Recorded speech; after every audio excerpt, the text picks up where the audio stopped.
Hello, welcome to this week's segment of Ask Hobo Siren. You're watching a video.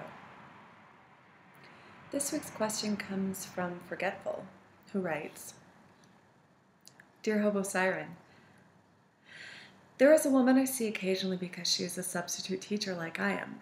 I have known her for years, but I don't remember her name. In my head, I call her Wethead because her hair is dripping wet when she comes to school in the morning. Seriously, it's like she stuck her head in a bucket right before she walked in the doors. Is there any way I can tactfully ask her name after all this time without it coming across as totally insulting? Sincerely, Forgetful. Forgetful. First of all, I tried a lot of different lighting for this video, and I also played around with the background and decided the least weird thing was my half disassembled bicycle.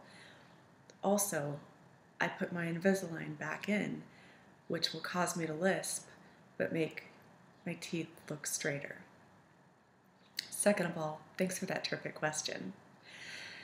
You are certainly not alone, and admitting that I have the answer is the first step.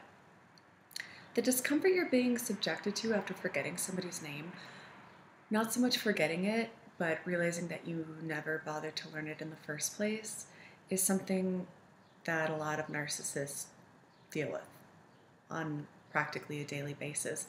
Sometimes our own self-importance just doesn't leave room to learn another name.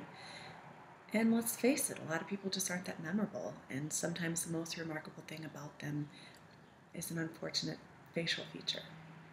That being said, I'm going to demonstrate a couple of methods that aren't foolproof to help you retrieve a lost name.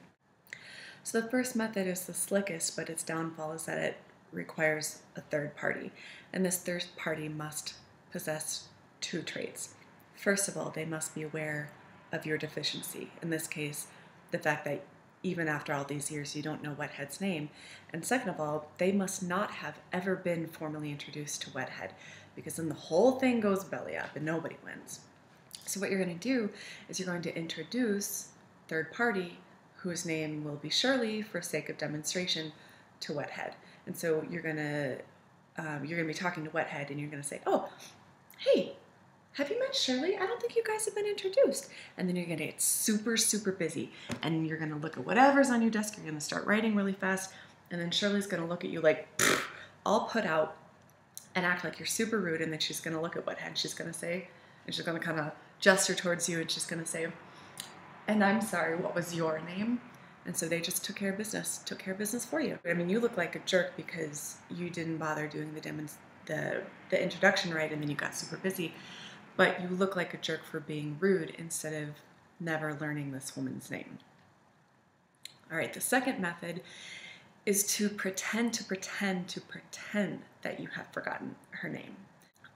Along with that, you're going to pretend that you forgot the name of a lot of other everyday items, like what a stapler is called.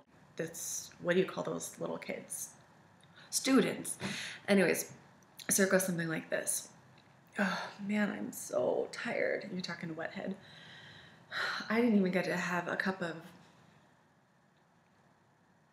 oh my God, what is that stuff called?